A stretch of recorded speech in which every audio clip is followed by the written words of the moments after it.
Dismayado ngayon ang ina ni Rian Ramos kaugnay sa ginawa ng VACC sa kanyang anak. Ayon kay Clara Ramos ay hindi niya maunawaan ang ginawang pagsuporta ng ahensya sa dating driver ng kanyang anak na si Bonifacio Barro na tinawag pa niyang lying thief. Ayon kay Ramos, bakit hinayaan umano ng VACC na maglabas ng mga impormasyon sa media si Barro gayong hindi pa naman daw ito beripikado?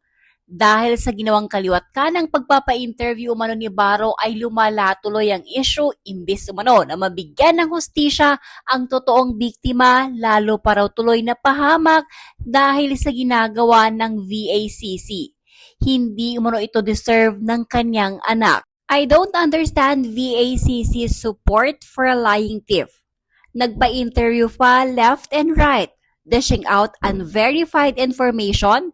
It has helped fuel the social media frenzy, leaving the one stolen from and betrayed to be victimized even more by depraved imaginations with stories morphing like cancer. Watching the internet tear my daughter apart for things she didn't do. She doesn't deserve this. Sure, through the years, we know bashers will bash, but this is brutal, and whoever's running the show is sick.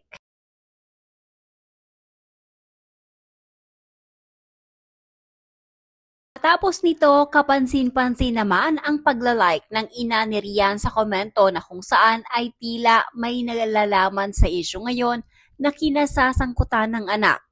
Base sa komento ay tila nais nitong iparating na demolition job ang nangyayari ngayon. Wala umanong ibang gagawa nito kay Rian kundi ang taong maraming pera na kaya umanong magbayad ng ilang milyon upang manipulahin ang publiko. Walang tinukoy na pangalan ang nagkomento ngunit base sa kanyang mga sinabi ay ang itinutukoy nito ay ang dating partner ni Rian Ramos at negosyanteng si Sam Versosa.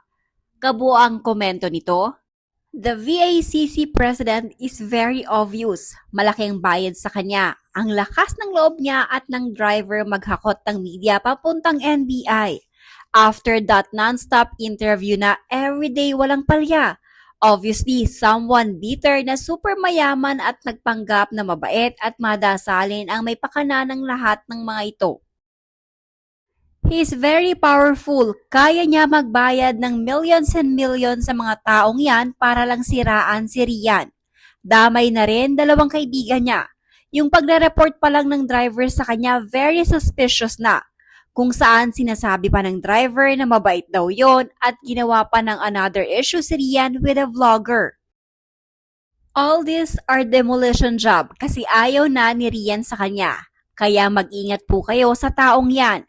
He is protecting his image in public as very mabait, generous, charitable, madasalin, mapagmahal sa pamilya. O ay nasa pag-post, lahat ng pagsisimba at pagdadasal kailangan i-post. Ingat po kayo, cause he is such an evil person. Yung pag-report pa lang ng driver sa taong yon, for what? At isiningit pa ang issue about R na may new boyfriend daw at mabait daw si X. Si VACC president ang sabi niyan ha, nasa PEP article at wala namang kakayahan ang driver magbayad ng troll farm. People with careful analysis of the situation and with critical thinking know what's going on. Kung nababasa mo man, all these are part of their demolition job against R. Ano pa ba ibig sabihin nun? Bakit ganun na lang ang ginagawa ng VACC President? Hindi ka na nagbabasa at nakikinig ng news?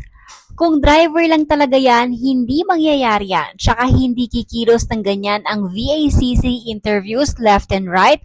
Pabago-bago ang sinasabi, pati yung term na sensitive photos, pinalitan niya. Ginawang malaswang film daw. At may kakayahan ba yung driver magbayad ng troll farm? Naniniwala ka na mahal lang talaga niya si R? My God, di ba lumalabas ang cheating issues about him nung nagpabalita ang breakup nila?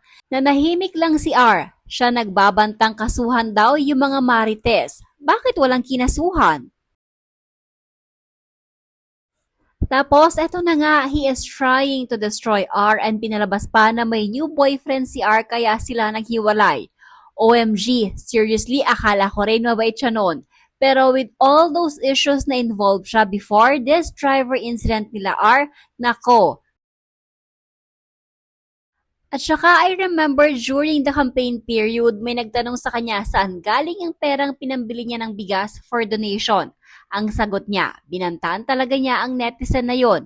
Babalikan daw niya, hahanapin daw niya pag nanalo siya. Hindi siya nagbibiro. I saw his video, nasa Reddit. So it's up to you kung papanig ka doon sa taong yon. Kulang ka ng mga info, marami kang hindi alam about him. Kawawa si R sa kanya. Do you think basta-basta lang siyang hiniwalayan ni R without compelling reasons? Hindi ganyan si R, girl. Hindi siya ganyan. Kung naawa ka sa kanya, mas naawa si R. Kaya nga she gave him a second chance noon. Habang busy siya sa mga tapings, everyday may mga nangyayari na pala. Hindi magdedesisyon si R ng breakup nang walang mabigat na dahilan. Kung ikaw naawa sa taong yon pero di ka naawa kay R sa ginawa niyang demolition job now, you're hoping it's not true, please do more research. I tell you, mas kawawa si R dahil sa mga ginagawa ng taong yon. My heart is bleeding for R right now. Siya'y nag-recommend ng driver na yon kay R. May utang na loob sa driver sa kanya. Galitin ako sa driver but he is just instrumental. We're just right here supporting Rian. We love her so much. Praying for her safety at sana lumabas na ang totoo. Sana imbestigahan na rin niyang VACC President at sampahan ng kaso.